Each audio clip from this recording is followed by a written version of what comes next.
Have you ever woken up one morning after retirement and thought, why do I feel so empty? You've worked your whole life, raising a family, keeping a home, building a career, being needed every single day, and then suddenly all of that stops. No alarm clock, no deadlines, no co-workers waiting on you. And while that sounds like the dream for years, when it finally happens, it can feel strangely quiet, maybe even a little lonely. If you've ever caught yourself wondering, shouldn't I be happier now? You're definitely not alone. Many retirees face something that few people talk about: depression after retirement. It's not just about sadness. It's that dull ache inside, that loss of purpose, or that feeling that life has somehow shrunk. You might not feel like yourself anymore, or maybe you've lost that spark that used to keep you going. But here's the good news. This feeling isn't permanent. And there are simple, powerful ways to bring joy, meaning, and lightness back into your life, no matter your age. Today, we're going to talk about why retirees often fall into depression, and most importantly, how to avoid it in 4 clear, life-changing steps. Now, let's be honest, retirement isn't always the golden age we expect it to be. The truth is, our routines, responsibilities, and even identities change in ways that can shake us more than we realize. Think about it. For decades, your days had structure. You knew where you were supposed to be, what you needed to do, and who depended on you. When that all disappears overnight, it can leave a space that's hard to fill. That space can quietly turn into sadness or anxiety. The first and most common reason retirees feel depressed is the sudden loss of purpose. For most of our lives, our sense of worth comes from what we do. Whether it's working, caring for a family, or contributing to our community, our actions make us feel valuable. But when those roles fade, we can start to feel invisible. You might think, what's my role now? What am I supposed to do with all this time? Here's something powerful to remember. Your purpose doesn't retire when you do. It just changes shape. You've spent years giving to others. Now it's about giving a different way. Maybe mentoring someone younger, volunteering, creating something beautiful, or even just being there for people in your life who need wisdom and encouragement. Purpose isn't about productivity. It's about connection and contribution. Think of it like this. When you stop working, the world doesn't stop needing you. You just get to choose how you give back. One of the best ways to lift your mood and protect your mind is to find something that makes you feel useful again. It could be teaching your grandkids how to garden, helping out at your local community center, or starting that small project you've always dreamed of but never had the time for. Purpose gives life direction. It tells you, this is why I'm still here. And that's something every heart needs, especially after retirement. Now, the second big reason retirees feel low is the loss of social connection. Let's face it, when you stop working, you don't just leave behind your job. You leave behind the people who made up your everyday life. The little chats in the break room, the laughter during lunch breaks, the sense that you belong to something larger. Suddenly, days stretch longer and the silence can become too loud. Human beings are wired for connection. It doesn't matter if you're 25 or 75. Feeling seen and valued by others is essential for emotional health. Studies show that loneliness can have the same impact on your body as smoking 15 cigarettes a day. That's how powerful human contact is. So, one of the simplest ways to protect your happiness in retirement is to keep those social bonds alive, or create new ones. Reach out to old friends you've lost touch with. Join a group that shares your interests, a walking club, a local choir, a book circle, or a hobby class. Even online groups can make a big difference, especially if mobility is a challenge. Here's a small challenge you can start with. Talk to one new person a week. It could be a neighbor, someone at the store, or a fellow retiree you meet at the park. Small conversations build bridges, and before you know it, those bridges become communities. And remember, social connection doesn't always have to mean being surrounded by people all the time. It's about having people who get you, who you can laugh with, share stories with, or simply sit in comfortable silence with. Even 1 or 2 meaningful friendships can make all the difference. When people retire, they often think happiness comes from freedom. No schedules, no bosses, no commitments. But in truth, happiness often comes from the exact opposite. Having things and people you care about enough to commit to. When you have a reason to get up in the morning, whether it's a walk with a friend, a volunteer shift, or simply calling someone to check in, you remind yourself that your presence still matters. You see, retirement is not an ending, it's a reinvention. But reinvention takes a little courage. It means stepping into unfamiliar territory and asking, what does joy look like for me now? And here's the beautiful thing. Once you start reconnecting with purpose, with people, you begin to rediscover yourself. That spark you thought was gone, it starts to come back. The laughter feels easier. The mornings feel lighter. And those little moments of peace start to stretch longer and longer. So as we continue, we'll look at a few more simple but powerful ways to protect your happiness and mental health after retirement. Ways that can help you not only avoid depression, but create a life that feels even more meaningful than before. Because you've worked too hard for too long to spend these years feeling empty. You deserve to feel alive, engaged, and at peace with where you are. The next steps will show you how to make that happen, one gentle, intentional change at a time. You know, one of the hardest parts about getting older isn't the wrinkles or the slower mornings. It's the quiet, that stillness that can creep in when life stops rushing you along. For years, you've been running at full speed, juggling responsibilities, people, and plans. But once the pace slows, that silence can sometimes feel less like peace and more like emptiness. And that emptiness, if we're not careful, can turn into depression. That's why one of the most important steps in staying happy and mentally strong after retirement is keeping your mind active. And no, I don't mean doing crossword puzzles all day, though those can help too. I mean giving your brain something to wake up for, a reason to stay curious. Think about it. Your mind has spent decades learning, adapting, and solving problems. It doesn't just stop needing stimulation because you're retired. In fact, when your brain doesn't get enough challenge or variety, it can start to slow down, not just mentally, but emotionally too. That's when boredom, sadness, and restlessness begin to creep in.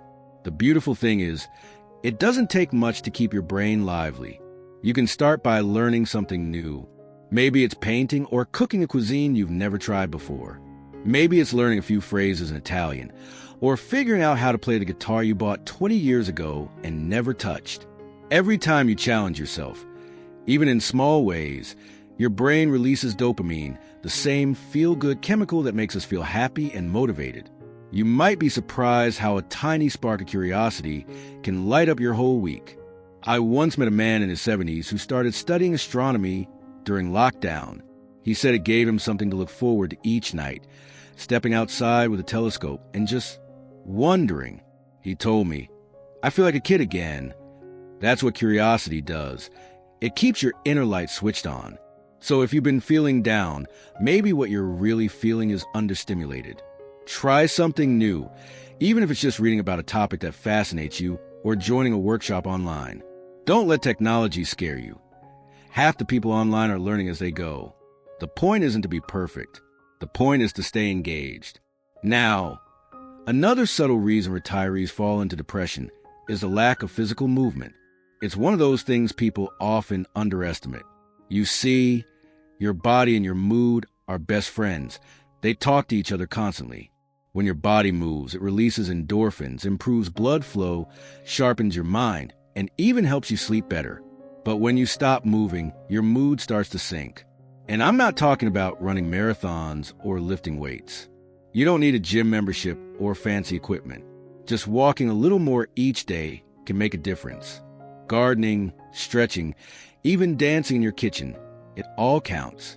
The key is to move in ways that bring you joy. There's something about gentle physical activity that does wonders for the soul. You breathe deeper, your shoulders relax, and the world starts to feel a little more manageable. Movement reminds you that you're alive. And when your body feels good, your mind naturally follows. If you've ever noticed how much better you feel after a short walk or doing a few stretches, that's not your imagination. It's biology. Your body is designed to reward you for movement. It's like your built-in antidepressant, available anytime you want. Now, here's where it all ties together. When you combine purpose, social connection, curiosity, and movement, you start to rebuild a rhythm in your life. It's not the same as before, but in some ways, it's even better. You get to choose what fills your days. You get to slow down enough to actually notice the little joys. The sound of birds outside your window, the smell of coffee in the morning, the comfort of a favorite chair that's molded perfectly to you. But there's one more big emotional trap that many retirees fall into, and that's living in the past. It's easy to get caught up in memories, thinking about the good old days, or maybe regretting the choices you didn't make. Maybe you find yourself looking back at old photos and wondering where the time went. And while reflection is healthy, living too much in the past can quietly pull you away from the beauty of the present. The truth is, nostalgia can be comforting, but it can also be heavy if it keeps you longing for something you can't return to. The key is to honor your memories without being ruled by them. Everything you've done, everything you've been through, has shaped who you are right now. And right now is still full of potential. If you ever find yourself thinking, my best years are behind me, try flipping that thought around. Ask yourself, what if my best years are the ones where I finally get to live on my own terms? No boss, no deadlines, no pressure to prove yourself, just time to explore, rest, and enjoy the world in your own way. You see, depression after retirement often sneaks into those small cracks, the moments of boredom, loneliness, regret, or stillness that turn into self-doubt. But those same moments can also become doorways to peace if you shift how you see them. Silence can be a space for creativity. Solitude can be an opportunity for reflection. Even slowing down can become sacred if you let it. You've earned the right to rest, but rest doesn't mean fade away. It means restoring your energy for the things that truly matter to you now. And maybe that's the real secret to emotional well-being after retirement. It's not about doing more or pretending to be busy. It's about being intentional with what fills your time and heart, doing the things that bring you calm, joy, and a quiet sense of satisfaction. Because this new chapter of your life isn't about loss. It's about rediscovery. You're not losing purpose or people or meaning. You're simply redefining what those things look like for you now. And once you start seeing it that way, retirement stops feeling like an ending and starts feeling like freedom. One of the most comforting things to realize as you move through the stage of life is that it's perfectly normal to feel lost sometimes. Retirement changes everything. The structure of your days, your relationships, even how you see yourself. For decades, your identity may have been wrapped around what you did, the work you showed up for, the people who depended on you, the goals you chased.